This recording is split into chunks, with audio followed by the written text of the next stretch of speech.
tim kuasa hukum seperti itu. Apakah ini tidak lebih membuat penyidik atau citra dari polisi ini di mata masyarakat ini dipertanyakan gitu proses penyidikannya dan juga penetapan tersangka oleh Peggy?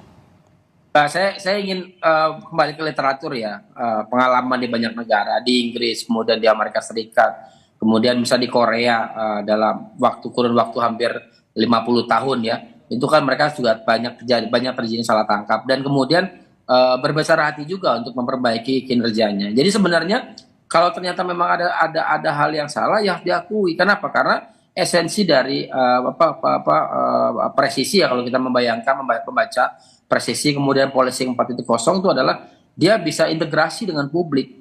Sementara kalau kemudian hanya menjaga reputasi tanpa menjaga rasa keadilan publik, itu akan menjadi bumerang yang cukup serius. Katakanlah begitu, misalnya kita pernah ngalamin misalnya melihat Hong Kong, polisi Hong Kong tahun 80-an.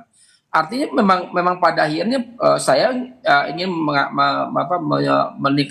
menekankan bahwa yuk sama-sama jaga lembaganya, bukan orang per orang. Polisi itu sudah sangat bagus ya, polisi sudah sangat bagus. Kemudian jangan gara-gara 1-2 orang citranya jadi kemudian netral lagi. Jadi publik artinya, jadi Prof?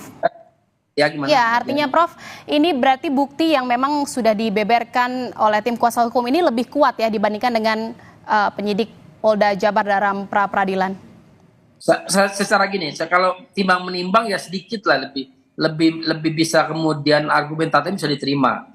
Kemudian buktinya agak sedikit di atas di atas teman-teman Polda Jabar. Tapi tadi saya bilang dari awal bahwa proses ini kan kemudian juga dilihatnya komprehensif. Jadi kalaupun misalnya teman-teman Polda bisa membuktikan jauh lebih komprehensif, jauh lebih data hal yang baru, ya saya kira itu jadi pertimbangan betul. Artinya sidik jari dan juga pencocokan wajah yang dikatakan oleh penyidik Polda Jawa Barat ini di atas 90% identik gitu ya dengan Peggy Setiawan ini belum terlalu kuat seperti itu. Ya itu yang harus dibuktikan, Mbak. Karena apa? Karena keyakinan penyidikan juga harus dibuktikan dengan fakta dan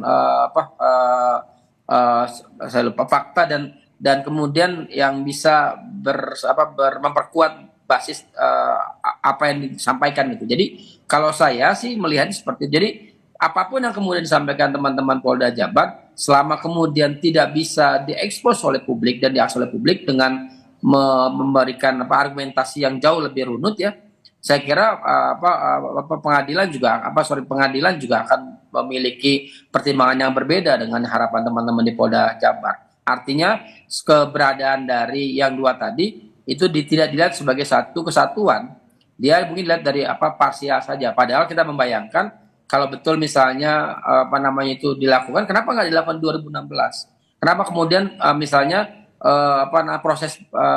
proses yang dilakukan itu tidak kemudian terputus hampir 6-8 tahun. Nah ini pertanyaan itu yang kemudian saya kira perlu disampaikan ke publik supaya publik juga merasa bahwa yang temuan dari Polda itu bisa meyakinkan publik dan juga pengadilan ya, terutama Prof. sendiri gitu. Ya Prof, saya